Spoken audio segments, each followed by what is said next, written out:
Before the video starts, we wanted to talk about our sponsor, Boost Auto. The team over at Boost Auto offer a wide range of products that will make your ride stand out. Go check them out today and use code LABOR24 for 20% off site-wide for their Labor Day sale. Better go fast, this deal ends September 9th. Now back to the video. Welcome back to the channel. Today we're going to be showing you how to change the battery in your 2019 plus Chevy Silverado Key Fob. But first, let's clean this up. It's getting a little bit dirty.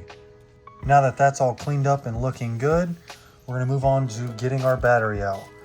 So we want to push in our little button for our emergency key. Now you can either use the key or you can do it all by hand.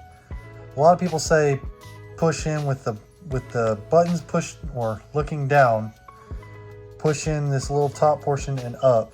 I just use my hands because it's easier. Either way, you're going to pop this back portion off.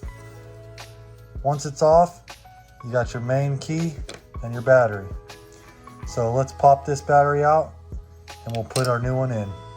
So these newer generation key fobs for the Silverados take a battery that is CR2032,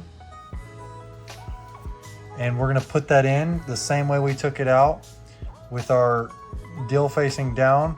We're going to be putting the plus side, which is the side with all the numbers, down.